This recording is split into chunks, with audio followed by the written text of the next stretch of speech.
All right. All right. Greetings and salutations. Hello, Earthlings. Hello, Shards Manots. I don't know. Oh, yeah, I like that.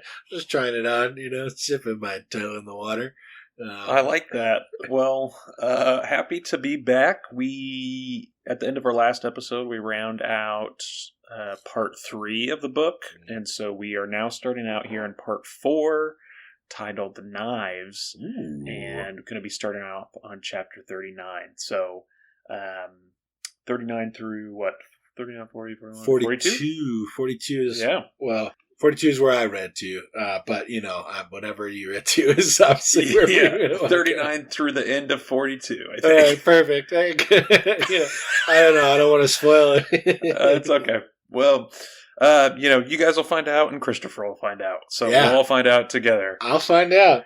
Yeah, well, 39, so That's divine. Really I got a little snack here for us, unless you had any, preamble to the snack. I think I'm just say that for us, it's been just a couple weeks since we've been able to record, and it's really good to be back, and I think good to just be able to chit chat with Christopher and see him via the web, or we do it all through Discord basically. So it's cool to see him, and glad to be back and excited to just read, so been sitting on these chapters for a couple weeks, and I'm ready to read some more, Definitely. We're kind of consuming obviously at a quicker rate in this book than we were in the first book, so that's got me eager to keep that pace up, Certainly. Yeah, no, it's definitely good to be back and to see you.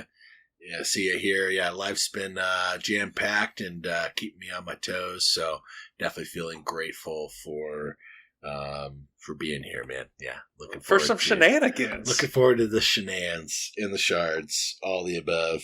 You should tell everyone about your new shenanigan shirt. Oh yes, I because I'm obsessed with shenanigans now. I got this nice shirt. I'll describe it to you. It's black. The sleeves happen to be cut off, because I'm realizing more and more as I read this book that I just try to emulate Ham as much as humanly possible because I love Ham.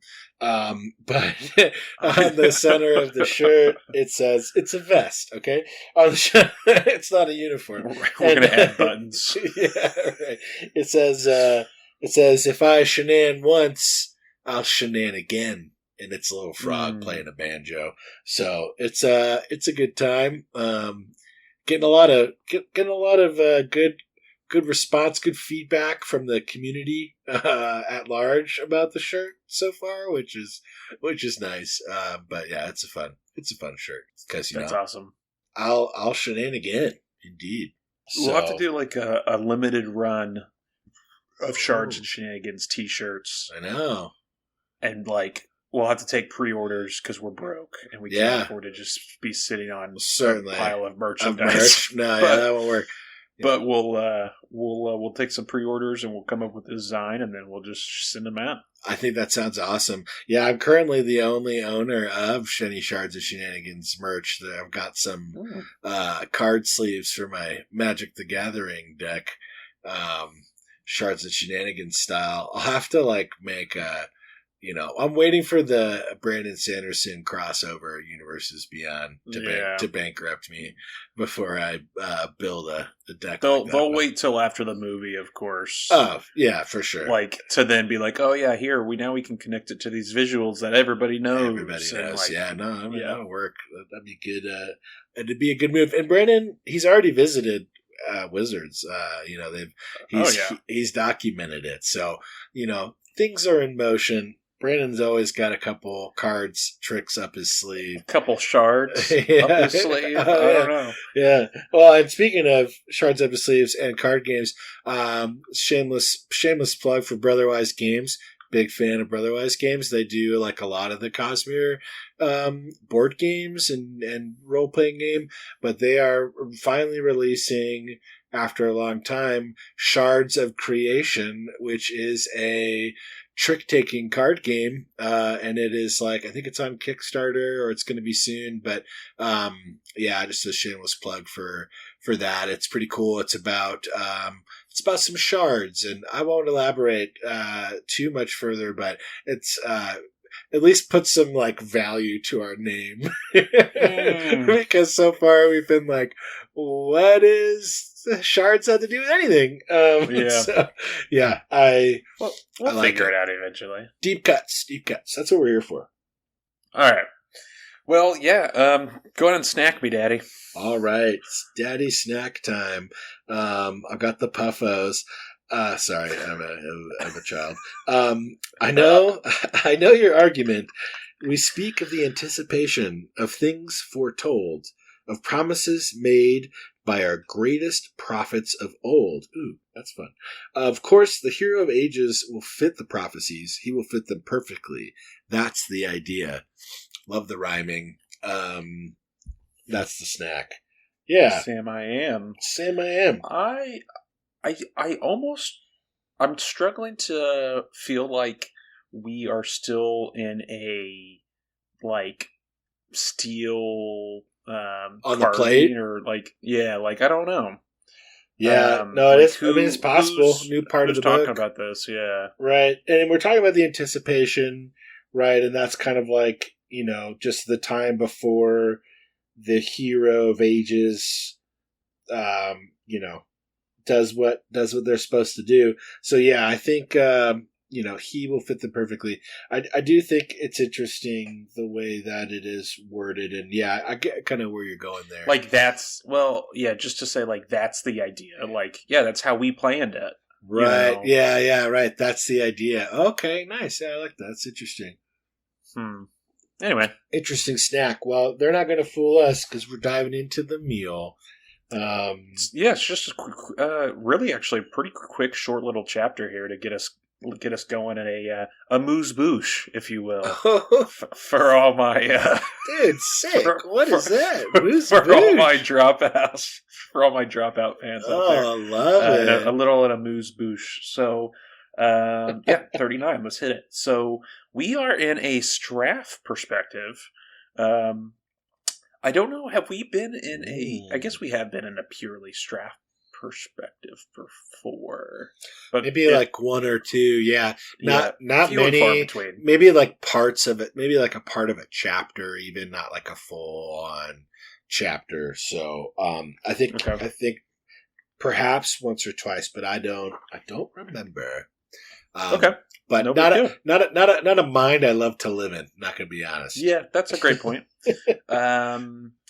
So Zane is here walking with Straff. Straff's riding a horse. They are on their way to the city towards Luthadel, and Straff is really messed up by what Vin has done to his emotions when her and Ellen were in camp. Like, he can't stop thinking about how much power she had and how, like, he can't even comprehend. Like, it was so overwhelming that, like, he has, like, PTSD about it, essentially. Oh, definitely. Yeah, he's still thinking about it, for sure. And he is pissed off, like, actually very extremely upset that all of his best Allomancers were sent with Zane at Zane's request on this special, Allomancer team, SEAL Team 6 to go kill Vin. Yeah. And, and they're his family, right? Like, his actual children and, the 6 best of them, basically a third of all the Allomancer children that Straff even has are dead. Right. And they were the best, supposedly.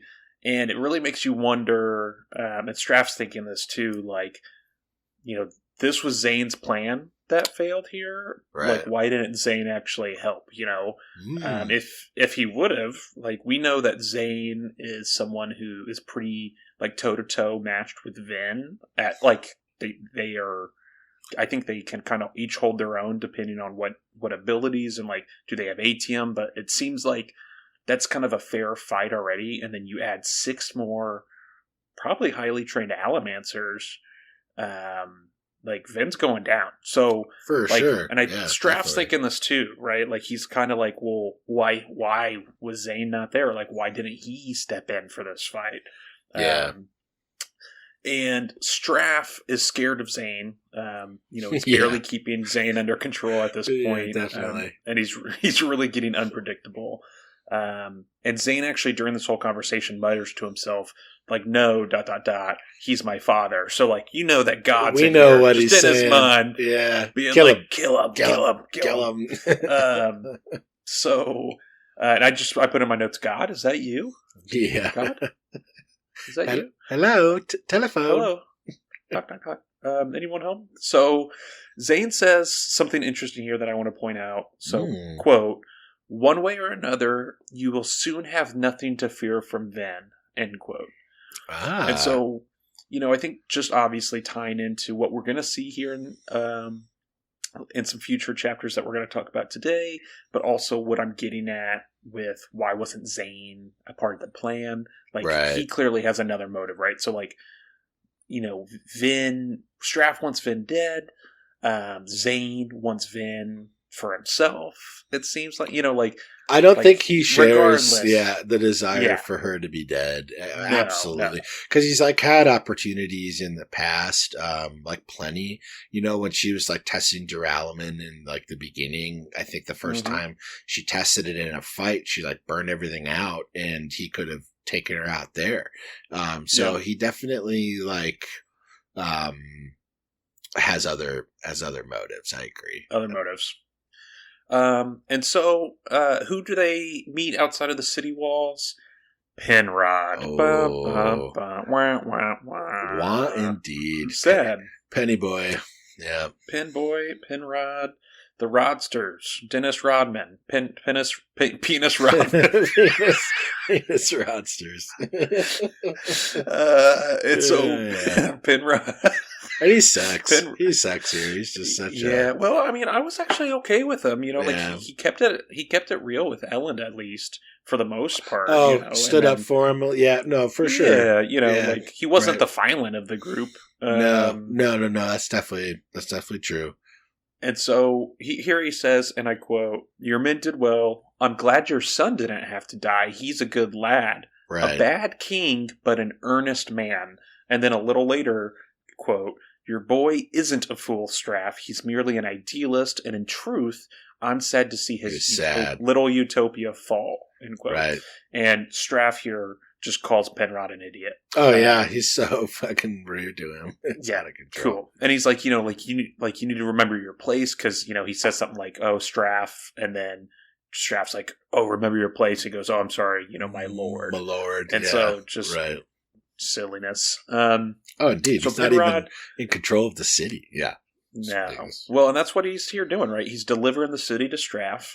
Yep. And, or that's the future plan. And Fyland and the merchants, want titles to match those that Set promised. And Straff, at least up front is saying like, yeah, of course, like they're the ones going to make me all the money. Sure. And Penrod says that Straff has the most stable kingdom of all the dominances. And that's why they're like, that's why they're going with him. And that's what they're hoping he brings to Luthadel. And Straff's just like, okay, right. Yeah. But interesting, Straff talks about Luthadel not having a king, but used to have something a lot greater, hashtag the Lord Ruler. And so Straff is setting himself up here as an emperor and, would basically be like, hey, Penrod, you can rule as a subject king under me, for giving me the city. So, I don't know. Interesting. And... what's going on here? So this is only going to happen if Straff can get the ATM, and he knows how much was harvested. Right, it was his mines, it was his family doing all this business. He knows that a ton of the stuff went into the city, Creedic Shaw, and he knows that amount certainly did not come back out of the city into the disbursements to the nobility that the Lord Ruler was giving out. So he's like, it's got to be in there somewhere. And so Penrod's going to start looking for that. And he also has a spy on the cooking staff at Ellen's at Keep Venture, and says that after Ven collapsed, the staff delivered a bowl of broth to the lady, and it returned cold. Oh no. And Straff's thinking, oh, maybe I can poison her. But then he's got now flashbacks to like what she did to him, and he's like shook, right? Like right. he can't even think straight. And yeah, definitely. He's like, I'm not going to move against the city or move back in until she's gone. And so he's over with the conversation, literally just turns his back on Penrod. And as he turns away, Zane like lands from somewhere up above, like watching the meet, aerial support, I guess. Yeah, and right. Lands next to him, and Zane's like, man, it should have taken effect by now. And so here we go again, right? Poisoning great. round 2. I love this. And or around however many, who knows how many times yeah, he's that's been true. trying to do this. That's true. The second we've seen. Yeah, yes, exactly. And, no, definitely. And Straff rushes back to camp, rides down one of his own guards on the way in because he's so worried. Yeah. Sends for his special lady, Amaranta. And, she gets the concoction going. It's working. He's not feeling like he's going to die anymore. And Straff is thinking that the ATM that he's been giving Zane to kind of keep him in check isn't a good motivator for Zane anymore. Yeah. And, especially now that he knows that Zane basically had Straff's other children hopelessly killed in this attack. Right. He's like, I can't trust Zane. Zane's got to die. Yeah, that's how it wraps. End of chapter 40. Yeah, man. It was a great. I just love the I'm sorry, end of chapter 39. 39. Yeah, I love the I just love the end there where Zane's like, he's kind of like, oh, like, because Straff bluffs to Zane. He pretends like he's not poisoned. And even though like Zane kind of goes away and Zane's like, oh, well, I didn't get you this time. Like, yeah, darn, like you win again, daddy, and then like Straff's like, fuck, like he goes, he's like, I don't even care if fucking Zane finds out, like I'm gonna die. Like it's like he was really close. It was a close call for him. And so I because it's just like, Zane probably could just, he's a Mistborn, he'd probably rip him to shreds, but he like plays this weird poisoning game, and like what's kind of up with that? Like why is that his? I don't know. I just have I struggle to understand it sometimes because he could probably just it's absolutely obliterate him. It kind of seems like it's like the one thing that Straff's got going for him is that he's a 10-eye, right? Mm-hmm. And so like he's really in touch with his body and what he can sense and hear and see, right? So like right, it's almost like he's trying to beat Straff at his own game, right? Like he doesn't just want, like he knows that I can rip him in half, I can rip his head off, I can tear his insides out, shoot but coins like I want to beat him at the things that he's good at. Totally. No, 100%. And this kind of like father-son rivalry thing going, because like he caused Zane like, a lifetime of misery and pain, like that's without a doubt. I mean, imagine how Zane like snapped, right? Like we all know, like how people snap is usually like terrible things. He tried to do it to Elend in certain ways as well, and Elend didn't, snap. Okay. I like how I was kind of teeing that one up there. So yeah, dude, hell yeah. So, I think that it is interesting, like from just like a psychological, I think you're onto something there. Like beat him at his own game and best his father, be better than his father that, just ground him down. So yeah. I enjoyed that part, and I enjoyed seeing Straff squirm, not just from Zane, but also like from Vin, and like kind of how she really like how much power she has over him now. Oh, well, just because like, I mean, remember when she met with him, like just how much of an absolute scum fuck he was.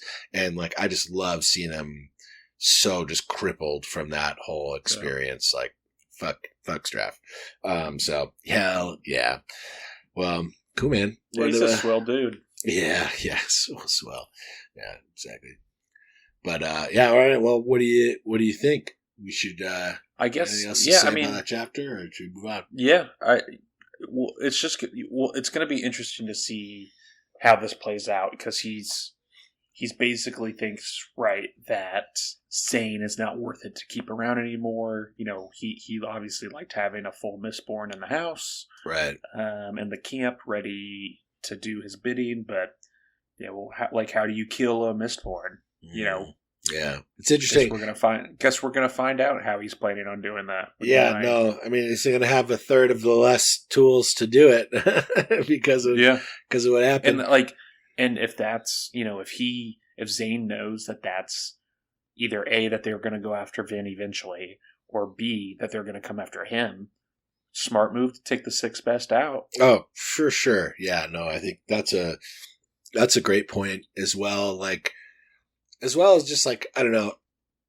I think, yeah, no, definitely for that, I totally agree. For Zane, and dealing with Zane is going to be really difficult. I also think like the chapter kind of touches on, I just was thinking about as we were wrapping it up, like he's kind of already assumed that like Set is just a non-issue, right? Mm-hmm. And he's almost like calling himself this emperor or whatever already to a degree, it's like, well, you better start acting like it. And some of that's posturing and whatever and whatnot. But I just think there's still a ton of stuff in his way and a ton of other threats that he has to deal with. Like there's a huge Koloss army, like nearby, and Set's army, and then like what of like, I don't know, other things in the world, right? Like we don't just have these factors. Arrogance that he's got is just right. Like while he's smart and he is positioning himself to take charge, right? Like I think that arrogance of like, well, like I've set this up so flawlessly, nothing could go wrong. Yeah, certainly. So I don't know. We'll see. I mean, that just makes it that much sweeter. So I'm here for it. I don't. Snack.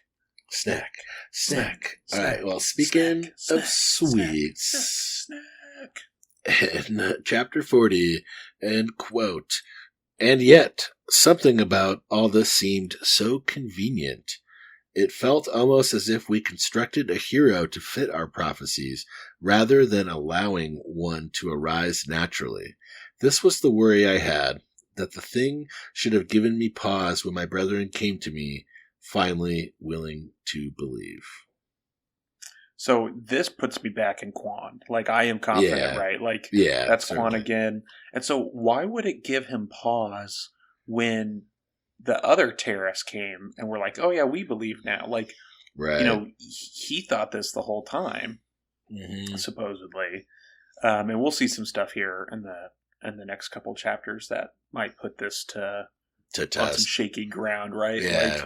But yeah, that's just an interesting way to say that. Like, wouldn't you be happy that they're all finally agreeing with you and that they're gonna, lift you up as the bringer of the, what was it? Yeah. Oh no, there's a term the announcer. Announcer, I thought. Yeah, the announcer of the Hero of Ages. And I think announcer is right. And no, yeah, that is interesting because I think part of it has to do with part of his own hubris of being like, oh, well, I am the announcer, right? Like he's kind of like falling into that role and like he says he wants to believe that the prophecies are real because then that almost elevates his own status. But he also like respects all his colleagues and everybody. And so the fact that they are like starting to see it too, he doubts himself for maybe making them see it that way versus like, like he says, rather than allowing one to arrive naturally. So he because if he's saying that, he knows that it's not natural, right? Like he knows that it is somewhat of forced into that path. So yeah, I think that's an interesting point.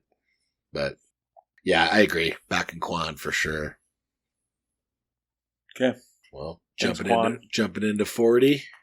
Yeah, let's do it. It's a long one, so bear with us. We'll try to keep it moving and get through it here and have some shenanigans while we're doing it. Oh, for certain. I mean, that's a given. I shouldn't have even had to say anything. So we're in a Vin perspective. She is in bed. She's recovering, and Ellen is hanging out with her. And she kind of feels weird about this. He's kind of hearing this role reversal where he's the protector, kind of guarding her, and it's just different for her. Things are kind of flipped, turned upside down. And Vin is looking at Ellen, and she's thinking that he thinks her a monster and is searching for sign of it on his face. Right. He's not wearing his uniform anymore. He's back into kind of his sloppy, clothing. Scholar clothing.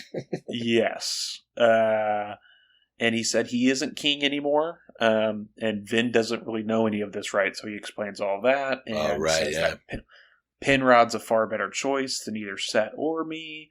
And he kind of keeps going on like this. And Vin reached out to, maybe comfort him a little bit, lays a hand on his arm, and he flinches. Oh, yeah. And she thinks, there it is. He has fallen in love with a lie. And something has cracked inside of her. Yeah. And she's like, I love him so much. Like, please, no, not this. And Reen's back in her head. He's betraying you. definitely. Everyone's going to leave you eventually. Just not what she needs. No, definitely not. And so Ellen is saying, he never thought it would end up this way with the assembly and that he trusted them to do the right thing. He says that he either has to admit his faith in them was wrong, or he needs to just trust in their decision. Right. And, this is just stirring up more emotions in Vin. Like, she loves his simple honesty, that there's really no one like him. And so it's basically, tearing her apart, that she feels like this is all crumbling because he thinks that she's a monster. Right. Thinks that their relationship's over, and this is why she actually refused his marriage proposal a year ago. She can't let him marry a monster like me. Yeah, get to the bottom of it here. She thinks that he can never know how much it hurts her. Like, she's not going to let him know this. And that basically he'd try to force himself to keep loving me. So wild how, dark down she's going, Well, both of them, and we'll see it from him on the other hand soon. And it's just... It's all going, we've said it once, we've said it again. They just need communication, right? Communication, for sure. That's the number one thing they need to be doing instead of just having all these, internal monologues. You need to be having an external dialogue, right? Oh, yeah, definitely. And someone's probably said that before, but it sounded really good. It sounded great. I loved it, dude. I loved it. It's really good. So, coin that. So Vin panics and thinks about Ursur, and she's almost ready to leap out of bed to go find him, and Ellen's like, nope. Yep, his skull was cracked, but that kind of stuff doesn't affect him. He's fine. He's digesting a new body right now. And she realizes here that Ursur had actually attacked a human, so he had broken his contract for her. And so we'll get to that in a little bit. Set, we find out, is holed up in Keep Hastings still, has been for a while, and we've got no word from Straff yet. Ellen says that, nobody's been able to recognize these assassins that came in during the assembly meeting, and Vin's like, well, I recognized one of them. And so we'll get to that soon too. And she apologizes for what Ellen had to see here. This is where she's kind of opening up, and he calls it out. And he is all cheer and charm, right? He says that she was amazing. He'd be dead if it wasn't for her. And then we're kind of wrapping up. Sazed has sent her a healthy serving of sedative soup. And she basically, is like, okay, I'll listen to the people just trying to take care of me. She eats it. And that's pretty much that with the chapter. Or this portion of the chapter. Yeah, that section. And then we get a time warp. Yep. Just kind of I think it does a good job of I don't know if you've ever recovered with pain meds or something before, just this kind of waking consciousness of it all feels like it's all happening at the same time, but you kind of going in and out. And I feel like we're going in and out of consciousness. I just like the style of the writing of this chapter. Yeah. Like she's missing those like chunks of time. Yeah, definitely. Like, and I don't even know how much time passes in this chapter, but it feels like time is going by fast, and she's still just, she's working on it. She's recovering. So yeah, it's good. It is good. So she wakes again, and Ellen's standing there in the room, but she realizes that the shutters are open, and that's kind of strange. Panic. Mm-hmm. Not Ellen. Zane. Yeah. Zane is standing over her at the end of her bed. Right. And she sees that the resemblance is a lot more apparent now, right? Like, she actually almost thought it was Ellen, based off of those, appearances being so similar. Yeah. And Ellen's bulking up a little bit. Yeah. She mentions, yeah, that's true too. That's a great point. Because he's training, and like training in sword fighting and stuff. That's a good point. So Vin's trying to heal, and Zane, said that she shouldn't have worried about about his brother and the other people at the assembly meeting. Like, you wouldn't just be in this position if you would have just taken care of yourself. Right. And, basically Ellen did this to you because you... Kind of. Oh, totally. He's spinning. He's doing some pretty big manipulation going on here. I've got a fun phrase at the end of this section of the chapter based off of exactly what you just said. So we'll get there. Yeah. And so she's like, hey man, what's your deal? And you say you aren't going to kill me, and then you send all these assassins. What's going on? And he lies, right? Says he didn't send them. Says why send assassins when I could have just come and taken you out? Like, right? I've still got the ATM. You don't, right? That's all he needs. This is where he starts sprinkling even more deceit, right? I recognize someone. One of them from Set's entourage. And she remembers this now, right? Seeing that last assassin that she recognized was at Keep Hasting when they had met with Set and was pretending to be a servant, kind of peeking out from the kitchens when they were there. Yeah, exactly. So he's planting these seeds, and Zane says the people that attacked Set were just all regular people, not Alamancers, and that he kind of did that to cover his tracks. Right. And, obviously, he's 100% playing Vin here, because we obviously just saw in the previous chapter that him and Straff were talking about them sitting in his brothers and sisters or whatever to take care of, to take care of Vin. So anyway, Vin asks, well, why would Set do that, right? He was favored to win. Yeah. And Zane says, well, Penrod and Straff cut a deal, and Set must have gotten wind of all this. And she's full of rage. She wants to go out Kelsier style, kill Set, kill Straff. Kelsier style, and she does calm down and thinks, no, that's his way, Kelsier's way. That's not Ellen's way. Mm-hmm. And Zane says he doesn't want to see her or even Ellen end up dead. And that's interesting. He said that. It's kind of interesting that he says that, and it's like. I think a little manipulative probably, because I don't think he maybe even cares that much about Ellen, or maybe wouldn't care to see him dead, but I think he's trying to play this look at me, I'm so innocent, I'm just a boy. Yeah. And traumatized boy, which he certainly is, but... Well, he mentions it here. He says he's broken, that he's mad, and that, I can never be like Ellen, and that killing him would not change it. It's not going to change me, so why would I waste my time?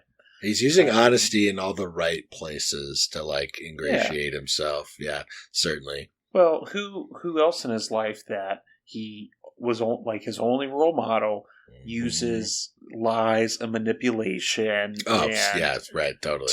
Learned it all from Papa. Yeah, Pop. And so, he says that him and Vin shouldn't be a part of this world. They should basically be doing their own thing, and that he saw Ellen standing over her, and he saw the look that Ellen had in his eyes when, she had killed that last Alamancers.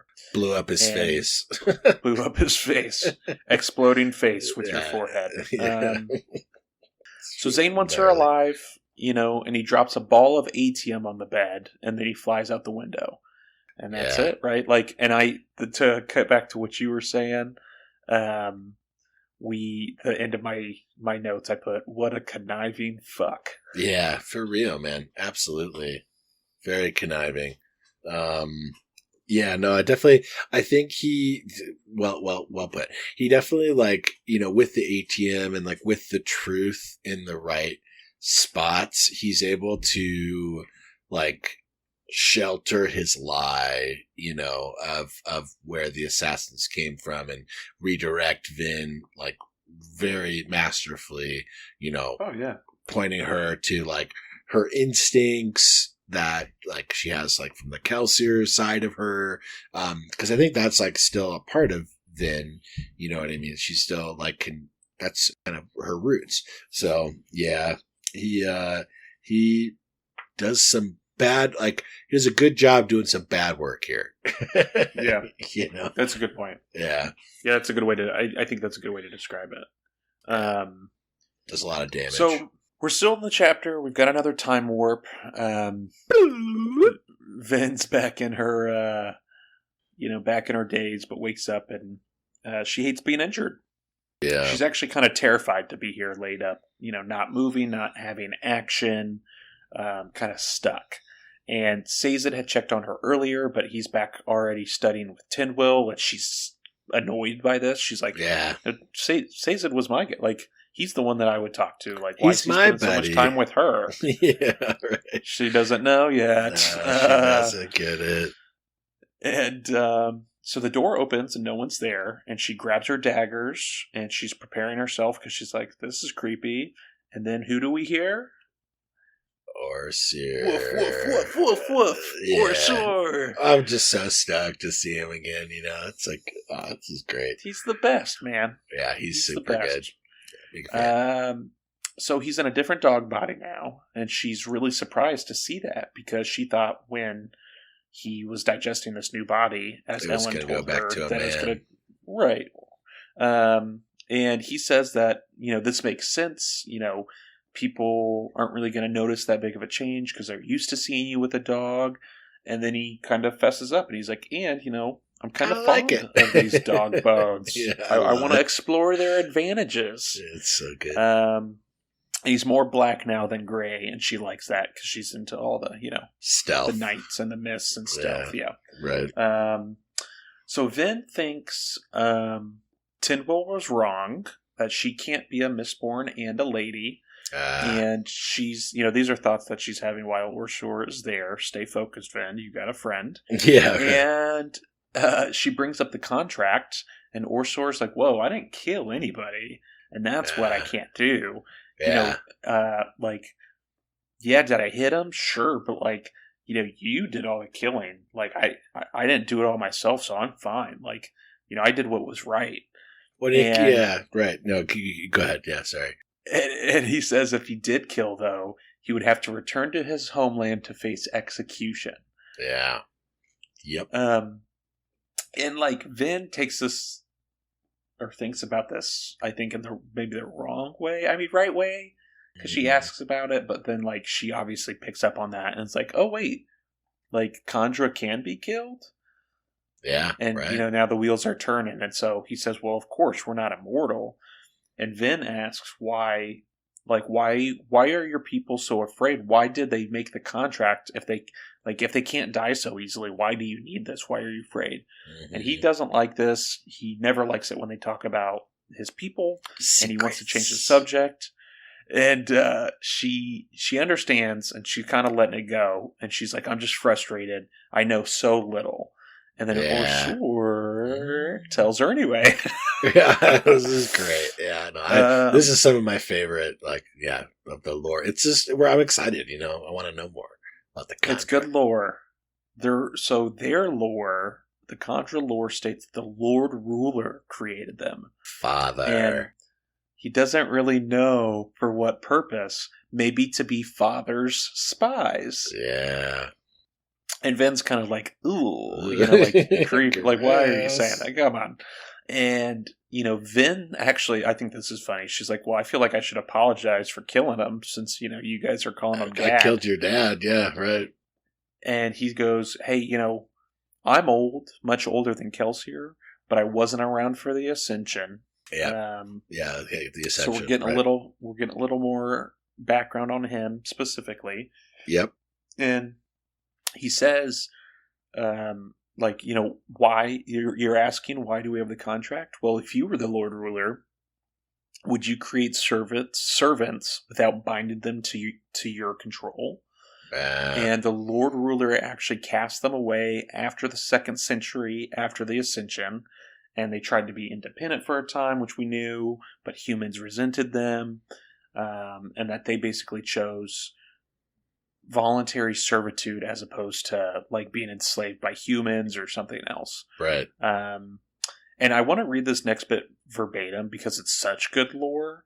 Nice. And I was just going to type it all anyway, into my notes, so I'm just going to read it. Nice. So, quote, "The power of the Well of Ascension, she thought. He took it for himself, but it didn't last. It must have run out, and quickly.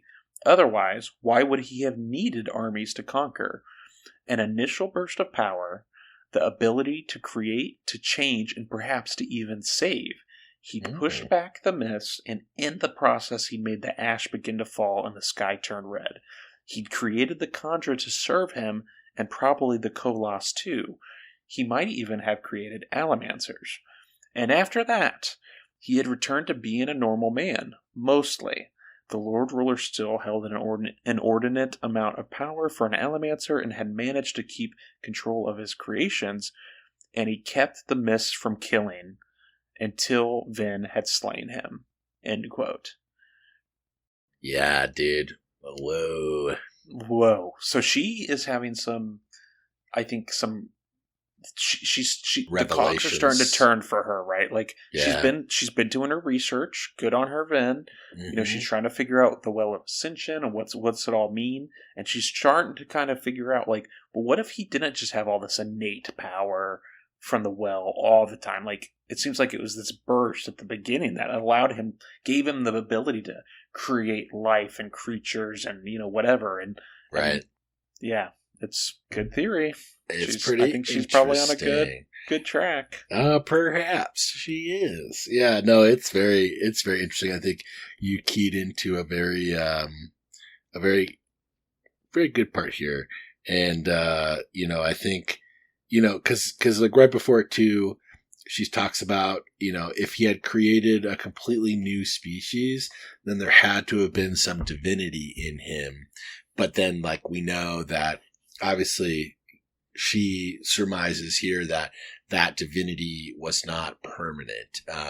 Right. And so I think that's a very cool theory. Yeah, I really like it. Yeah. So, sweet.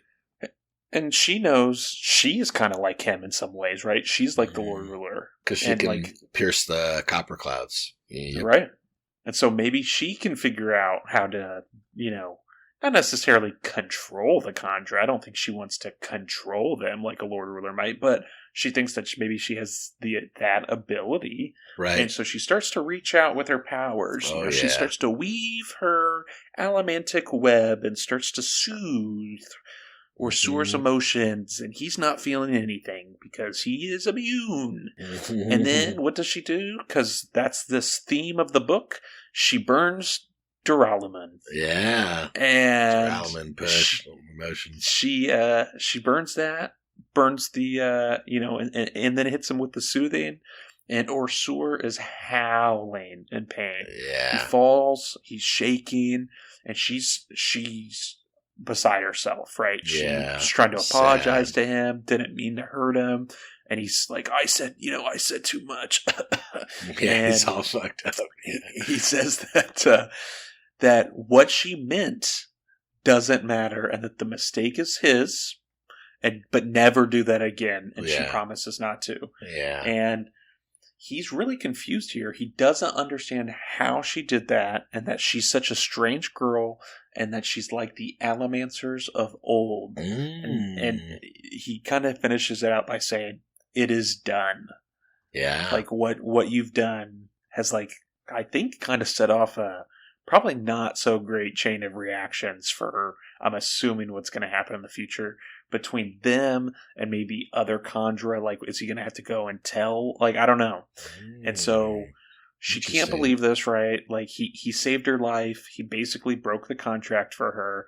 And then she goes and treats him like this, right? Hurts him and finds his one weakness and way to go then, right? Like more poo-hooing on herself and yeah, no, certainly she's definitely going to feeling bad for her new, because I think she's curious, but she just like oversteps a little bit. And I think it's all, like kind of that they say that the road to hell is paved with good intentions, right? Like her intentions are good, but what she does is bad. She hurts her friend.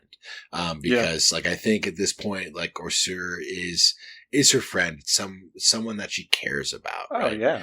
They're buds. Yeah, totally. I mean, she's very concerned when Ellen, like in the first part of this chapter where she's like waking up, where's Orsur? Like, is he okay? Then he broke the contract, and she's like worried about that for him. Like she's invested in Orsur, in more ways than just like as he is a tool to her. It's not. I don't think she like refuses to let it be that way. And I think that has a lot to do with like how she was raised and like that she was used as a tool for so long. And I think, one of the things that I love about Vin is that she would never want someone to go through like what she went through. And she's kind of like a champion. She's like a champion to that. And in many ways, right? She's like, you can take whatever form you want and you could do like all these things. And I feel like sometimes she's almost tried to like give Orsur away, like from a contract perspective. And I think that, she's like talked herself out of it because she knows how helpful he is to have, around. But I think she just emotionally is more invested in him, than that. So yeah, great chapter. Ben. Yeah, end of chapter 40. Yeah, and in chapter 40, I'm always here for the Kandra. Yeah. Well, my thought now is, right, sounds like we've got a way to figure out who the Kandra spy is. Yes. Well, and I think that's where the intentions are, right? Like, that's why she wants to know so much about Kandra, because she's worried about her friends, right? She's been trying so hard, and it's been getting, like, we're getting down to, like, who could it be? Like, who else is left? So I think she's desperate in a way to find this, Kandra that, I mean, it's a huge thorn in their side, and like really hasn't. I mean, I know the Kandra isn't going to like come kill her because they don't kill people, but at the same point, like, what all bad is happening because of that Kandra, and they haven't caught them yet? Like, what is the cost of this Kandra that has infiltrated them being so successful? Well, it's kind of interesting going back to the first chapter we talked about here, 39. Yeah. When Penrod and Straff are meeting, and it kind of seemed like Penrod was giving some new information to Straff about, my spy. And, I've got the spy, right. Which is just a normal spy. It seems like, serving, a serving maid or whatever from the kitchens. And, she saw this. Well, like, if the Kandra is someone that's so close to the group, like, wouldn't Straff and Zane have already known that? Like, maybe they did, and like it was just didn't say anything. Didn't say anything, right? Or like, if not, then where would that person be? And so now I'm trying to think of like, okay, after the assembly meeting, is there anybody that's not around anymore? Accountable? Yeah. Okay. Well, we haven't seen a lot of people. Yeah, it hasn't been mentioned. So. Yeah, we definitely haven't seen a ton of folks. I mean, haven't seen Spook, haven't seen Clubs, haven't had FaceTime with Ham for a while. But I mean, I think like we cleared quite a few of those folks over the chapters. But then, like, I don't know. It's hard saying. Yeah. Guess we'll have to read and find out. Yes, indeed. Well, I think it's snack time again if you're ready for a snack. I got like a paper thin snack here, literally. So Just a little bit of a wafer of a snack. it's a wafer. So after that, I began to see other problems. So I think like that's the snack. I think this ties in almost like directly, right, to the snack before it and how his like doubt and everything, is kind of seeping through, even though he's convinced like everybody and he's really kind of like achieved his goal. And his status. Yeah, like Quan to be the announcer. And then, he's really just kind of admitting like, yeah, I have doubts and like, I'm starting to see the proof of that. So I think it's interesting. Couldn't have said it better myself. Sweet. I'm right there with you. Hell yeah. Well, let's see what's up with our buds here. Our little 40 scholarly team. So 41, the main meal of 41. Another long chapter, so but there's a ton of really amazing detail in here, and so this is great. Just bear with us. And so we're in a Say's perspective, and he's got Tindy with him. Tindy. And we get a great Quan quote from the steel slab, and it's quote, "I write this record now, pounding it into a metal slab because I am afraid. Afraid for myself, yes. I admit to being human. If Lindy does return from the Well of Ascension, I am certain that my death will be one of his first objectives. He's not an evil man, but he's a ruthless one. That is, I think, a product of what he has been through." End quote. Oh. Love that. Yeah. Love it. That's interesting. That's very interesting. Yeah, it's... And we'll get some more tidbits, I think, through this specific chapter about why he might think, he would be facing death if Lindy were to return. So right.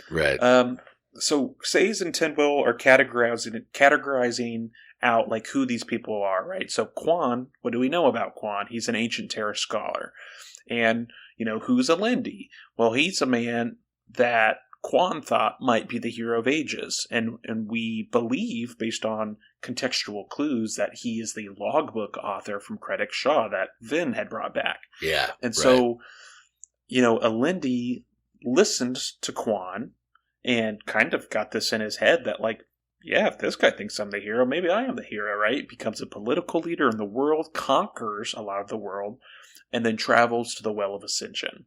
Yep. And then kind of, seems like we have an about face, something happens, and Quan changes his mind about Alindy, and now is trying to have him stopped. And so that's kind of setting us up for the rest of the discussion here. So, Say's and Tinwell, they're in his rooms. I love the little tidbit that there's dirty dishes about from when they ate, and Say's has the urge to return them to the kitchens.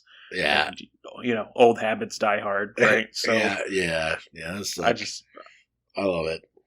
I'm glad glad he's no longer a servant or anything. He can just he's gonna enjoy his scholarly endeavor. Thanks to him, all of his people are no longer servants. True. Respect. Super cool. Yeah. He's an OG. And yes, agreed. So I'm going to do a long quote here, but it's just so good, and I want all of it in the pod. So, amazing detail from the slab. Quote, "I have a young nephew, one Rashek. Oh, yeah. Rashek, he hates all of Clinium with passion of envious youth. He hates Alindy even more acutely, though the two have never met. For Rashek feels betrayed that one of our oppressors should have been chosen as the hero of ages. Alindy will need guides through the Terrace Mountains. I have charged Rashek with making certain that he and his trusted friends are chosen as those guides. Rashek is to try to lead Alindy in the wrong direction, to dissuade him, discourage him, or otherwise foil his quest. Alindy won't know that he has been deceived. If Rashek fails to lead Alindy astray, then I have instructed the lad to kill my former friend.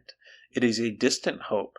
Alindi has survived assassins, wars, and catastrophes, and yet I hope that in the frozen mountains of Terrace he may finally be exposed. I hope for a miracle. Alindi must not reach the Well of Ascension, for he must not be allowed to take the power for himself. End quote. Whoa. Yeah, so that's wild, because I think we didn't really get that perspective before. We had just thought that Rashek hated Alendi and kind of killed him out of jealousy, or we were really, I mean, honestly, we weren't really sure of the motive, but I didn't think it was that. No. That he was ordered by Quan to do it by his uncle. So this is big. Yeah, this is really big. Well, and it's it's an about face from what we were doing before. A total 180. Yes. And he must not be allowed to reach it. He must not be allowed to take the power for himself. May he be finally exposed. What's so expose what, that he isn't the hero? Is that what are we exposing? Is there something else? I don't know. Right. Oh yeah, no, good point. But I think that everything's not natural, that he's not naturally the hero of ages. Yeah, totally. He's really almost born of this from Quan himself, in a way, right? Yeah, certainly. From Quan's ideas of who this was and what he was like. Anyway, so Tindwyl catches on here, just like we are, that something's wrong. And Quan, she knows, is saying that he's afraid of the doom brought by the deepness if his plans are to fail. But she also points out that Rashek taking over kept the deepness at bay anyway. So why would Quan be afraid of this? It seems like it doesn't matter who took the power, that the deepness was going to be, be kept at bay. She can't really put her finger on this, and she's pointing out that Alindi, based on the logbook from Credit Shaw, seems rational. He seems like a good leader, a good person. Actually, yeah, right. Sacrificing in the steel slab, Quan compliments Alindi prior to this now about face. So why would Quan fear him taking the power for himself when he's been this upstanding guy that's been so good for the world? And why send Rashek, of all people, someone of wild temperament and envy and hatred in his heart, to kill someone deemed so good? It's just right now she's really being this isn't adding up. Yeah. And, if he feared Alindi would keep the power, why would he not also fear that Rashek would keep it? What makes Rashek so special now? And so, Sazed says, he fears both, quote, he fears both the deepness and what would happen if Alindi took the power, yet he cannot seem to decide which one is the greater threat, and neither seems more present in the narrative than the other. Yes, I can see the problem here. Do you think perhaps that Quan was trying to imply something by the inconsistency in his own arguments? End quote. That is super interesting. Yeah. So is he saying that, by being so inconsistent, that Quan is really trying to subvert another message to the reader? Yeah, right. Oh, that's very interesting, right? And, I think we get into that part where, we're right in the beginning that he writes these words. He keeps talking about how intentional he is, that he's writing these words, in steel, right? That's what it's in the beginning, the first snippet of this book. And the first snippet of the tablet, because things cannot be trusted. So is he writing under duress?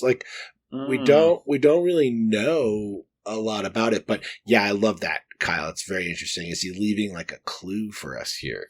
And a clue for Tindwyl and Sazed, many years down the line in history. So very, very interesting. Cause I think we're onto something. We definitely have caught a pretty decent size discrepancy. Yeah, something's going on. Yeah, and they're on it. I mean, shout out to the keepers. Yes, they're good at what they do. That's for sure. They're the best. They are the best, but they're tired, and they realize that they cannot stop. Right? There's not enough time. They both feel it and fear that the time is drawing near for something to happen in the city. Right, these battles are going to begin. And We're building up that Sanderlanche. Yeah, despite agreeing to keep charging forward, Sazed thinks that to do this right, it would actually take years of work to scholarly compile and cross-reference all the texts that they're actually seeking out and to like do this the right way. Right. But he says as keepers, this is like almost sad. They are accustomed to beginning tasks that others will have to finish. Right. Yeah. That's true. And that is kind of sad. Yeah, I think, it is sad. It's a very tragic history, right, of the terrorists. And I think that, while we're at a good turn right now, it's still difficult for them. So, yeah. But perspective change. Perspective change. We are in an Ellen perspective. It's getting cold. Winter is here, and he's standing on the balcony of Keep Venture. There's lots of houses that he's overlooking that have no smoke rising, but he knows that people are in there, Ska are in there, and they're cold. And they're probably freezing, maybe to death. Right. And so he's got these thoughts about the Lord Ruler keeping the people healthy and alive better than he had when he was king. And, he's kind of being detrimental here with his own thoughts. And he looks off to the northwest, and he's concerned about how he's not they're not really paying that much attention to the Kolos thread, and maybe they really should be. And our fanboy Dumo is in the room behind him calling Ellen in. It's like, you don't want to catch a cold out there. And Ellen does come in, and he's again still dressed like a slob. And I kind of love this. Ellen asked about the next Survivor rally. When is it? And, it's tonight. And Ellen's like, yeah, I'm going.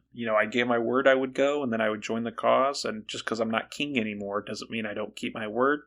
So I'm going. I respect the hell out of it, yeah, dude. Ellen is like, shout out Ellen for sure. But you know who we got to shout out in this chapter? Tinwell, right? Like big time.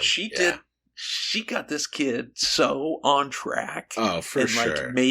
Took him from a character that I kind of loathed a little bit. Yes, yeah. To someone that I'm like rooting for and cheering for. Definitely. Right? Yeah, I think he's really grown into his own skin and just like she really polished all the right spots and honed the right edges, right? And really kind of like got rid of the things that was holding it back. Even though we have a little regression by one of his clothes, but and I think his confidence, but I still think that the proof is in the pudding and it's showing. So pretty good. And I think it's almost a good analogy for everyone in life, right? Like you can be on this great path and be doing all the right things, and then you can stumble and fall and take a couple steps back, and maybe the way that you handle that is you dress like a slob for a week, like your old self, and then, but like you're gonna come back, right? Like that's cool. Love that. Agreed. Yeah, totally. And so, it's important to the Ska, and he wants to understand their will. The Survivor rally. So Ellen goes walking through many of the back quarters here on Keep Venture. He's ruminating on his shortcomings and the paths that are now kind of laid out in front of him. And he's really, what he is, his number one concern isn't for himself. It really is the city's problems. Yeah. And he's like, but that's not my responsibility anymore. What am I even doing? Like, Penrod's got it. That's it. I don't need to be worried about this. Does he get it? Yeah. And he's worried about Vin, of course. And he thinks this is where they both just need to communicate that, because he isn't king anymore, that's why she doesn't, I noticed a change. Yeah. That's why she doesn't love me anymore. Like, these kids, man, they just need to talk to each other. It's crazy. It's killing me. I just want to lock them in a room together, But they keep letting things kind of get in the way of it, It's like, that's kind of, that could be how it is with people sometimes. You just let other things get in the way of the important stuff. That's true. And, not get to their hearts, the heart's conversation that they need to have. So, yeah, it's sad. But he also talks about like how much he like admires her and like how like almost the antithesis. He kind of proves that how wrong she is about like her opinion of his opinion of her. You know, like her perceived opinion of her perceived opinion, no, her perception of his opinion of her. Got it.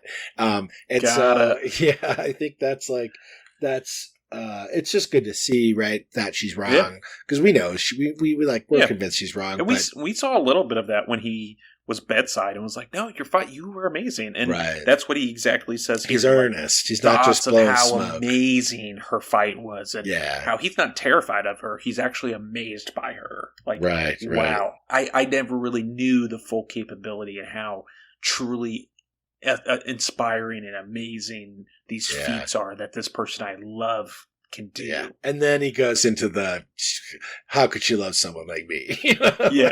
They're just, roll my eyes, like vomit, like, God damn it, kids. Come on. Yeah. God damn it.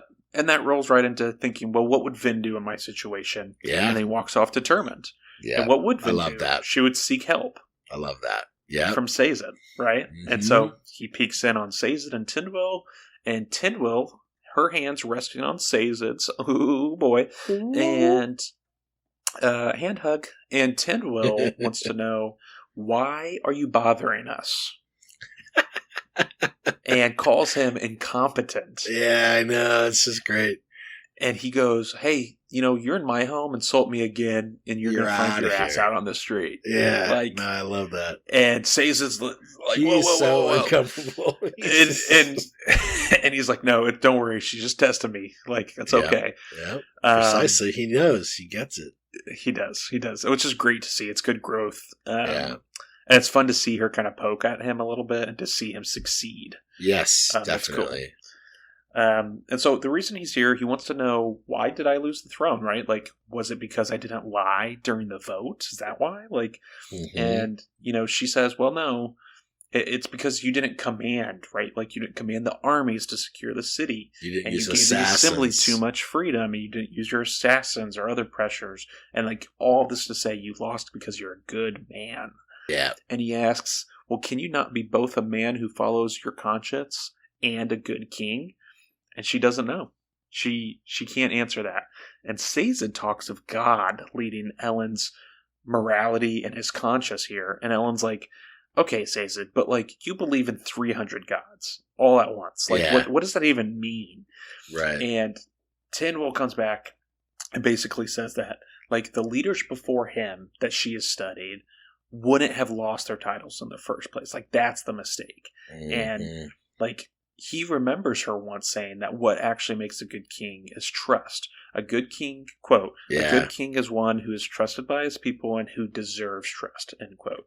And he, light bulb, he says, thank you, and he heads out. And Tindwyl's like, she's kind of looking at Sazed like, what'd I say? Like, what do we do? And Sazed, he's picking up on it, right? He spent some time with this young Elend venture, and he kind of understands what's going on. He says, you know what? Leave him be. He's got some work to do. Right. And the chapter ends with Elend back staring at his closet, looking at his kingly wardrobe. That's the end of 41. End of 41. Cool. It's good. I'm excited. I'm excited to see what happens. What happens next? Pretty good stuff. Pretty great chapter. I think there was some good stuff in there. I love the coming in on Sazed and Tindwyl, and she's got her hand on him. I mean, like that. I'm a little excited about that. Cute. Just the like woo. Like I want Sazed and Tindwyl both to be happy they've had terrible lives. And then I also liked when he is talking to Demu. There was one thing I noticed that I thought was interesting. He's like commenting on Demu and how he's studying his face, and he goes, so earnest, and he goes, why do I find him youthful? We're nearly the same age. And so he's like making this like comment on, how he is almost like feeling like kind of jaded from this whole experience, and like kind of how he's like crushed from it all, and how Demu is like this eager, kind of bushy-eyed guy, but they're close to the same age. So like, why he's almost like seeing himself in that way. Well, I think that's a really interesting thing to point out and to pull out of this chapter, because that's kind of the same way that other people see Elend, right? Like Penrod, yes, who just had a conversation with Strath about how good this Elend eager is. young lad and how good he is, and how he's just kind of like this puppy, right? Like, yeah, for sure. Just wants to, do good, and like, and so it's interesting that like he can see that in someone else that's his own age, but then like these other people see that from him too. So I don't know. I don't know if there's a connection or if that makes sense, but like it makes sense. It seems kind of cool to me. Totally, it is cool. Yeah, well, I think he like sees the hope in others, and I think he like sees the like trust that Demu like places in him, and I think that like Demu is impressed, like because he kind of says like he didn't anticipate that he would go to this gathering, that now that he's no longer king, and Ellen shows up for him there, and shows up for the Ska and the people of Luthadel. You know what I mean? Like, he just shows up. So that's what I like. It's one of the things I like about this version of Ellen that we're getting. So it's pretty good. Great chapter. Fantastic chapter. And we get more of it.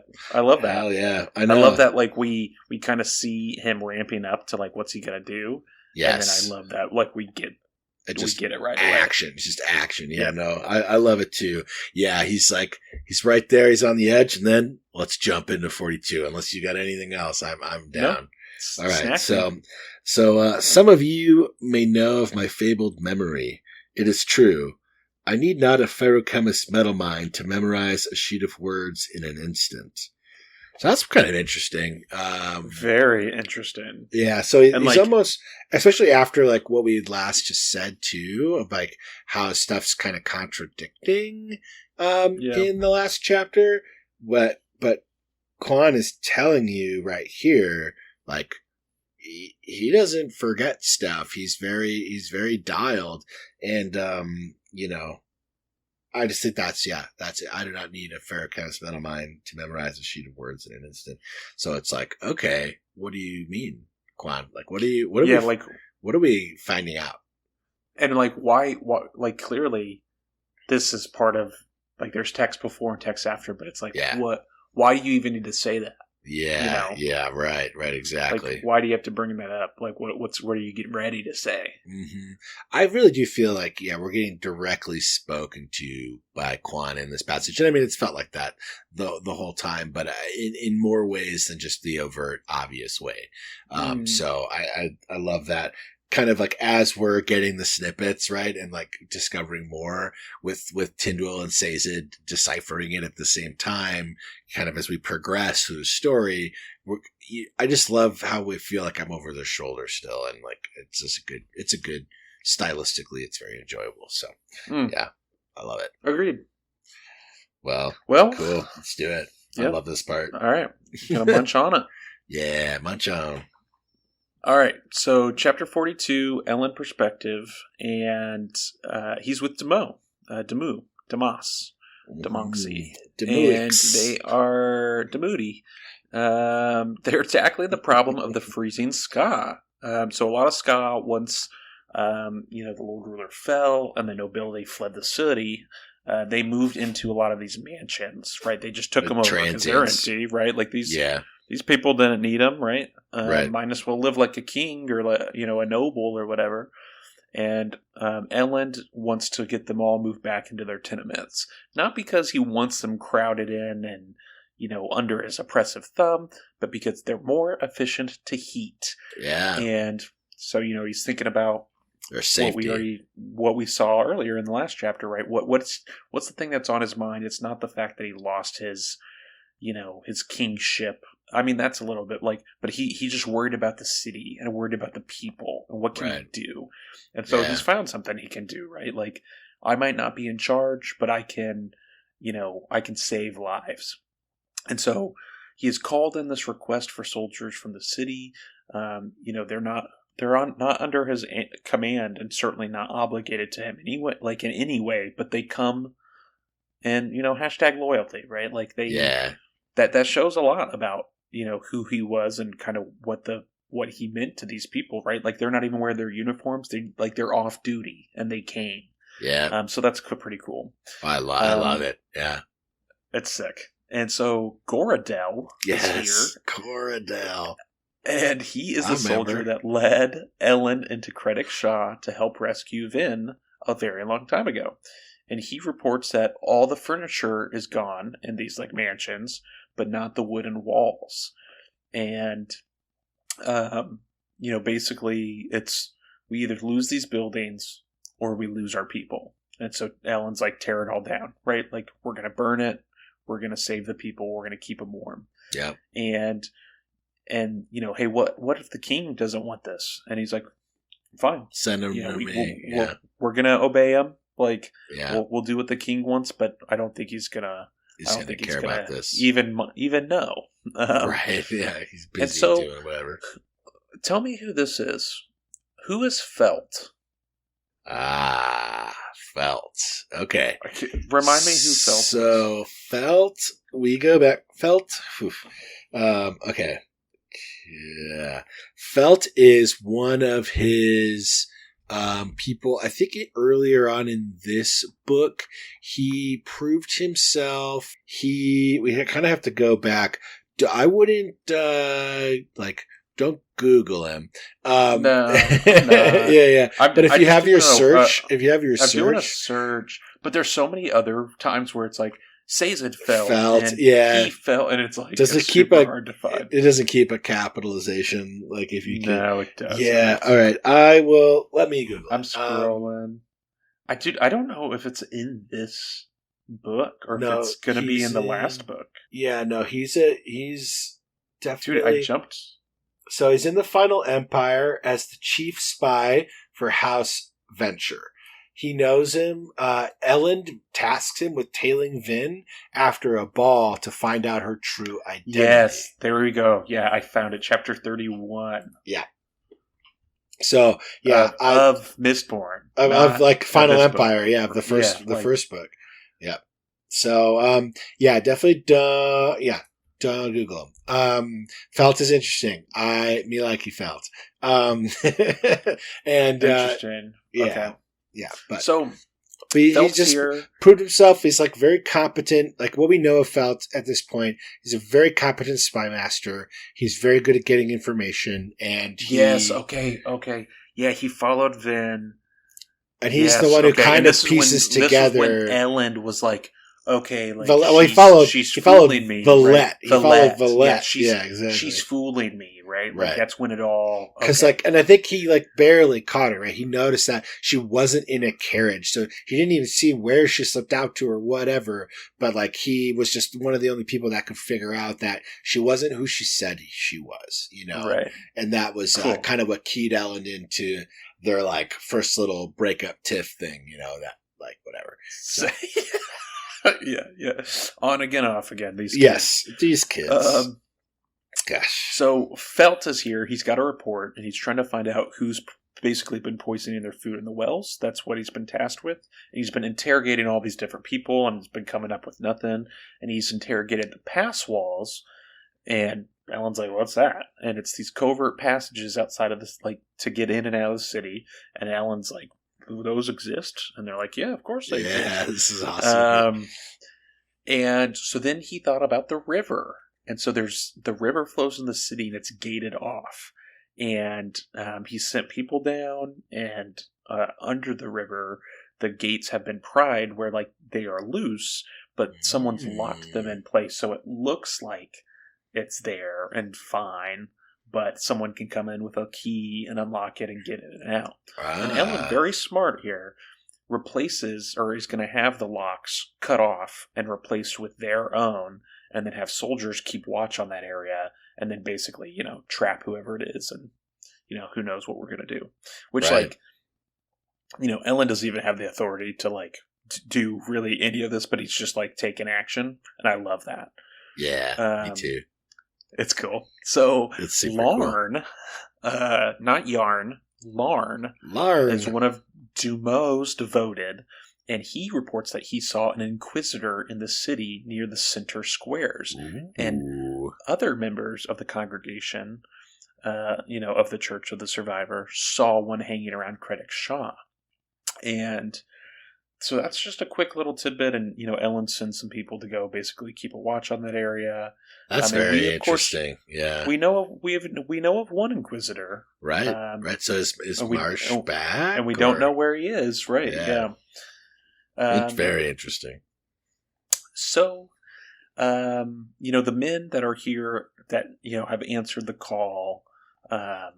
Ellen called for aid. The beacons are lit, and he is like, they're all excited, right? Like they are finally doing something to help their situation instead of just sitting around. Mm-hmm. And Ellen is giving them some hope here. And Ham walks up, and he comments on Ellen's uniform and says, like, "Oh, it's too bad we're back to uniforms." And Ellen's like, "Well, your vest is a uniform." And Ham doesn't get it. He goes, you're walking around in the dead of winter wearing only a vest and like slacks and probably sandals. Yeah, he puts on a shirt this time, but he still has the vest over. So it's like, you're totally right though. It is like a symbol, right? He's advertising the tough guy, right? The think tank. And of course, the tank who Ham is, he's like, "Oh, that's an interesting way to think of it." He starts pondering on it. Yeah. I love it. It's so good. So they start talking city defense, and Ellen has this aha moment. He knows now why Set's inside. He's like, "Don't you see?" Quote, "He intentionally left himself without options. So if Straft attacks, Set's army will end up fighting alongside our own. He's locked in his fate with ours." End quote. And then what do we got? Time warp. So we are now outside of Luthadel, and Ellen is leading a horse outside of the city, and a woman, Granny Hildy. Grizzled woman. Grizzled Granny Hildy. She is a pass wall, and she's led them out of a tunnel. Ham's used it before in the past to bring his, wife and kid or kids or whatever in and out of the city in the past. And we find out here that Ham actually grew up in Luthadel. And that his grandpa was the noble, and that's kind of the lineage there.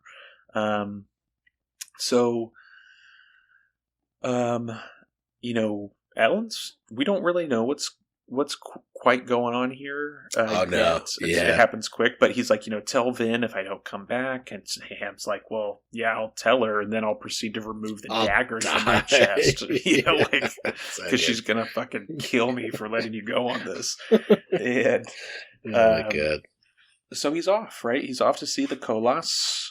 He's off to see the Koloss, the wonderful Koloss of us. And so he remembers seeing them as a boy when he was in the Northern Dominance with his dad. There's a garrison there, basically just to remind the people that the Lord Ruler's in charge, right? Right. Toe the line, yeah, exactly. And so he pulled up to, very quickly, it seems like they're camping pretty close to the walls. He pulls up to a wandering group on his horse of Koloss and ordered them to take him to Jastes or Hastes. Yep. And Jastes. The books he has read on the creatures basically says that they're either going to do as he's commanded or they're going to attack him. He risks a lot there, for sure. Yeah. And they're like, "Get off the horse." And he's like, "No. Take me to your leader." Jastes. And they're like, "Okay, follow us." It's just like, it worked out. I kind of love this. And big gamble. So they're entering camp, and he's seeing all the things that Sazed had previously reported from when Sazed visited this camp, when it was on its way to Luthadel. Right. Fighting, the death, the campfires. Yeah, they're just killing each other. It's crazy. Koloss usually only attack each other unless they get into a blood frenzy. Don't really know what that is. Is that what happened to the town a little bit ago? We don't know.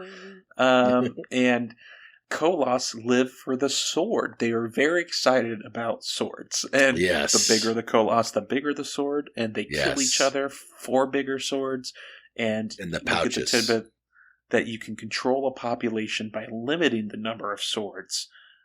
So they like just kill each other and fight over Till it. they have, everybody's got to have a sword. So. It's a very possessive kind of, creature. Mindset. And yes, definitely. And they don't know how they breed. And so this is where right. I have it in my notes. This is when I had a revelation, I think. Mm-hmm. So I might be off base, but we've been talking a lot about capitalization in this book, or in these books. Yeah. And so there's capitalization for all kinds of things, right? Like, proper names, Vin, Lord Rulers capitalized, the cities are capitalized, but things that you would expect to see capitalized aren't. So you're thinking Ska, you're thinking Khandra, you're thinking Kolos, right? Mm-hmm. So there's all these things. Maybe there's more that I'm missing, but those are the three I'm mentioning now. And it kind of seems like all three were either directly by like some kind of divination, or by their actions were created by the Lord Ruler. So to me, it kind of seems like all of these things that have in common that are lowercase were things that were created by the Lord Ruler, and that's why we're seeing them as lowercase and not an uppercase proper noun. Well, yeah, and like nobility too, which also, probably would be allowed to exist by the Lord Ruler. So I think it could fall within your thing, because the nobles are also like lowercase n as well. No, I think that's good. I think that's an interesting point, Kyle. I like it. I like where you're coming from there. And I think, well, we obviously have evidence of the Khandra, right? So if we're doing a crossword, we got a couple letters filled in, right, already with like the Khandra and Vince suspicious in her statement that the Kolos as well. So why not like the Ska or anything else? Because I feel like Terraceman is capitalized with a T. But they existed before the Lord Ruler. Precisely. So I think that's why I'm just wanting to call it out. I think you're it holds some merit. It's very interesting. Very interesting indeed. Thank you. So the Kolos leading him says, very cryptically, quote, "We are not Kolos. You think we are Kolos. We are humans. We live in your city. We will kill you and we will take it." This is pretty interesting. It's just like, what the fuck, man? What is that? That was pretty interesting. Because I don't think we hear him talk very much. We haven't talked to a lot of Kolos at all. Nope. So, yeah, very interesting. Yeah, kind of freaky. So, basically, this group that he's with, one attacks another. They have to like pause. There's a whole thing. It takes takes the bags. Yep. And then they finally get to like Jasty's little section of the camp, and where his men were. And he hands the reins to the horse over to one of them, and like he starts heading for the tent. And they're like, "Oh, wait!" And this is super baller. And he goes, "Like, I am Ellen Venture. You know that name?" Yeah. And like the man's like, "Yeah." And he goes, "Well, you can announce me, but you got to get to the tent before I do." And then just turns and starts going like, so cool. And pretty like, sweet. That's what I like. Yeah. That's someone who is starting to fully step into their like, I'm in charge. Yeah. Doesn't matter what you guys are doing here. Yeah. So like you can either get on board or you can be left behind. Get out. Yeah, totally. So that's super sick. I loved it. Yep. And the dude nods and runs for the tent. Like he doesn't want to. Yeah, he doesn't want to get schooled. That's great. So Ellen goes inside. He's in, Lacal's here. He's looking rough. He's got balding hair. He's sloppy clothes, deep bags under his eyes. He's pacing back and forth. He's really jumpy. Yeah. And he doesn't really realize when he looks at who this is that it's Ellen at first, right? Ellen is this new suave cat looking good in his white kingly battle like soldier commander outfit. Yeah. And he's like, "Oh, Ellen, like, what is, what happened to you? What happened, man?" And Ellen just jumps in. He's like, "You're a tyrant."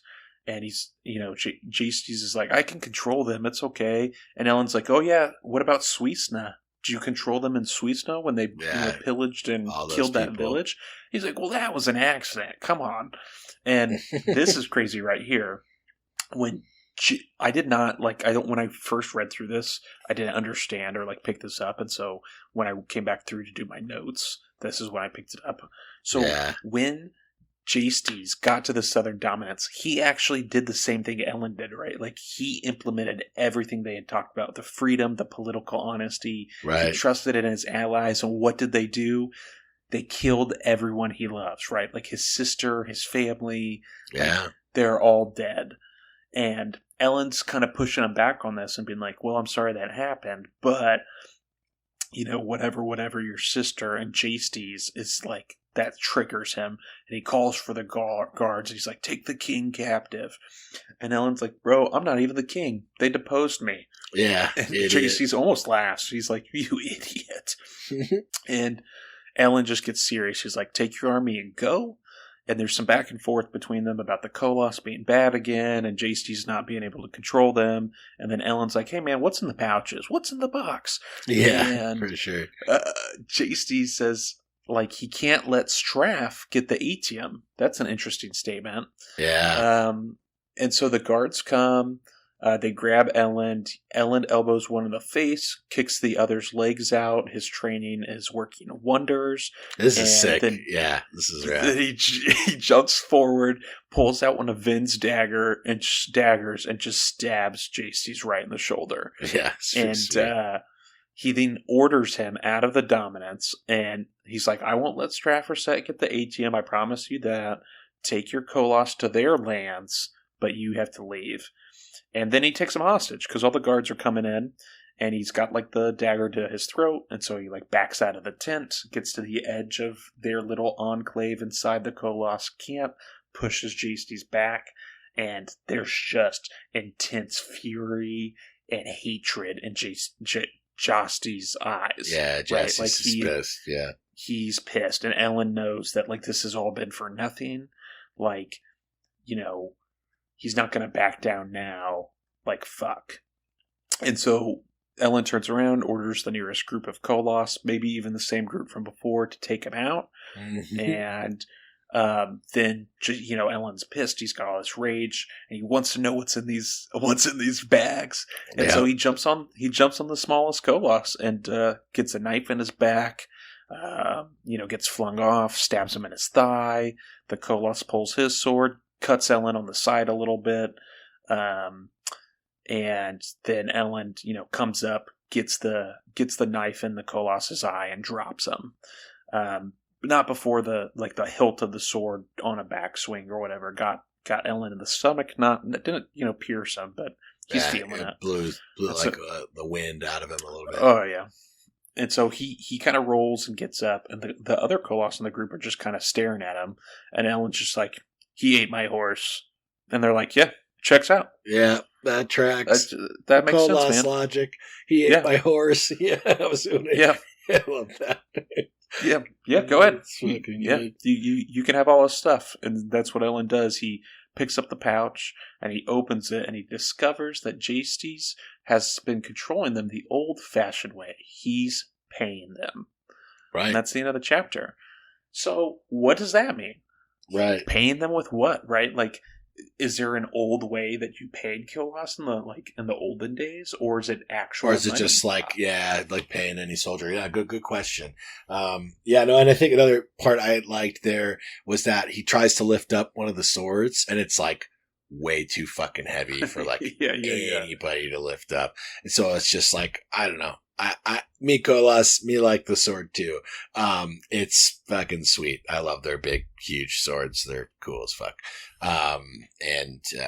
We'll just leave it at that for now. But, cool. Yeah, I'm a big fan. So, it's definitely ballsy move, right? And he kind of knows once he gets into the Koloss that Jastes can't even get to him, right? And that's how little control Jastes really even has over them, right? Because he kind of throws him back, and he's surrounded by Koloss, and he's like, all right, well, I'm in one pit of vipers into the next, and he kind of uses the only language they understand, which is just dominance, to like kill this guy. So yeah, man, okay, I understand. Yeah, leaving right here on 42 is like tough. So I'm really excited. I'm really excited for you to get to read more, and we're in for a ride, man. I think if we like already were you were in the Lance, you think? I think like if we already weren't in the Lance, we're like right there. For me, like I'm Lancing right now. Like I think this shit's great.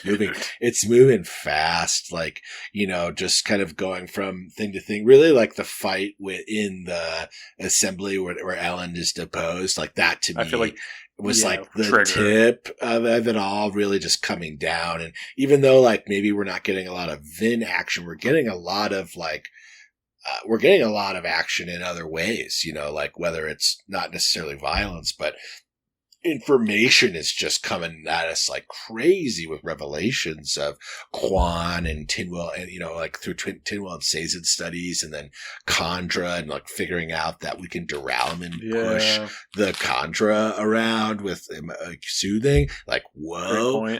That's really big. So like super well. So I think that there's like, that is kind of where the Avalanche, you know, the Sanderlanche is catching us up, and yeah, I'm loving it. And I mean, Straff is wanting to kill Zane. Yeah, no, that's big. Zane's spinning some lies. Get Vin. Yeah, like when Zane's kind of like pointing Vin away from Zane's like pointing Vin at Set. Like pretty well. Oh, sure. You know, where he's just like, oh, those were Set's men that tried to kill, Ellen, and like, you know, while yes, he's like kind of CYAing himself, he's also like kind of repositioning the Vin canon. Yeah, that's a good point. And so like, what's that gonna mean? You know, I don't know. Yeah. Find out. So when are they going to run off to the well together? That's what I want to know. Yeah, well, still on that train. We haven't heard the thumping in a while. You know, like that's true. She hasn't mentioned it. Not to say it's not there. We also haven't seen like much mist in the last couple episodes. So you know, that mist ain't going anywhere. I wonder what's going on with it. And like remembering, I out in the countryside and stuff, like. Shit was going down out there, you know, like, yeah, it was all happening. So pretty exciting stuff. Gotta love it. It's great chapters. And so, I think, for me, just as the recap, I mean, you covered it actually super well there. I don't know that I have much to add. I'm excited to see. Yeah. I mean, I think something's going to happen here. Like, you know, where we are at the tipping point with the battle specifically, right? Like, someone is going to make some kind of move, and war is coming to the Central Dominance. I feel like we're edging so close to that. And yeah, I mean, some of these like smaller things, you know, like, is Vin going to be able to figure out who the Khandra spy is? You know, are Tyndall and Sazed, are they going to be able to, you know, lock in and figure out the secrets of Quan and why he is like, is he trying to subvert the message and get something through to, you know, like to somebody, like, I don't know. We'll see. We'll read. There's all these little things going on. It's great. I'm loving it. Well, all right, man. Sick. Well, you know, shout outs to our moms. Thanks, moms. Shout outs to our fans. My buddy Chris is already caught up to he's already caught up to this season, and he was giving me some good feedback. He, you know, it's some good, honest feedback, but he was like, you know, like the pace is like good, but he was like, I really loved how deep you guys got into it with the 2-chapter stuff. That made me feel good. So big shout out to Chris, like, you know, loving our stuff and giving us that feedback. And for me, like, I need to keep, I think this pace is really great for us. So I definitely want to stick to it. I don't want to slow us down, but I love the feedback, and you know, I dig it. So please, to all our listeners out there, please, like, we want to hear what you think, and we appreciate it, and, you know, hope this episode finds you well. Absolutely. And, you know, another quick shout out. We've talked about Uncle Casey a couple times. Yeah. Just shout out Uncle Casey. Would love. Nice. I got to see him in person pretty recently, which was Sweet. great to catch up. And he, I think it'd be cool to get him on the pod at some point. Dude. So Yeah, that'd be great. And then, someone else that's just been in the comments on Lance. Spotify for us. You talking Well, about- not just Lance. Not I mean, just we Lance? all love Lance. Okay. Thanks, Lance. We Hell love yeah, you, Lance. Lance. You know, you're our number one. That's why Chris brought you up. But Damaris. Damaris. Oh, really? Dude, yes. Damaris. I Yes. remember Damaris. Yep, on the Spotify, specifically saying, "This made my drives to work so much fun. I really enjoyed listening to y'all Aw. thoroughly go through, it was great stuff. I love it, so man. Thanks, really Damaris. excited to see that. Thanks for listening. Hell yeah. Yeah, Well, our shards been nuts. I'm gonna work on that, but I like where it's going. But we're not there. I gotta mention this because I just saw it. I haven't Cosmonauts. been on the Spotify in a minute, but Uncle Casey said, "Christopher Electric Boogaloo, aren't you too young to know that phrase?" I'm an old soul. Casey. Throwback to an early episode I love when that. he was commenting on that. Yeah. So I love me some really, Electric really funny. Boogaloo. That's great, man. Heck yeah. Well, I love it. Thanks everybody for interacting. It's really fun. It really makes this extra special because I just I just signed up for this because I wanted to hang out with my bro here, and it really is cool how much it's grown into this awesome kind of small community that we have of and that we're all enjoying this together. So it's pretty rad. I dig it. absolutely. Thanks for listening. Yeah, we appreciate you, everybody. And next week, normally we don't know, but this time we know. We did some planning. Oh yeah. So go ahead and get down the gullet, 43, 44, and 45, 3 chapters. Big That's stuff. what we'll be covering next week, Good 43, stuff. 44, and 45. Make it real easy.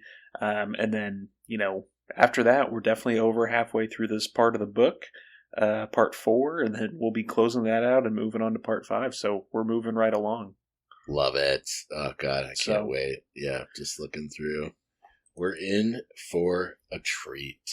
Shards and Shenanigans. Shards and Shenanigans. Shards and Shenanigans. Boogaloo, boogaloo, Boogaloo. Yeah. All right. You guys rock. Christopher, you rock. We love you. Kyle. Yeah. Peace out. Everybody. Peace out. Wow.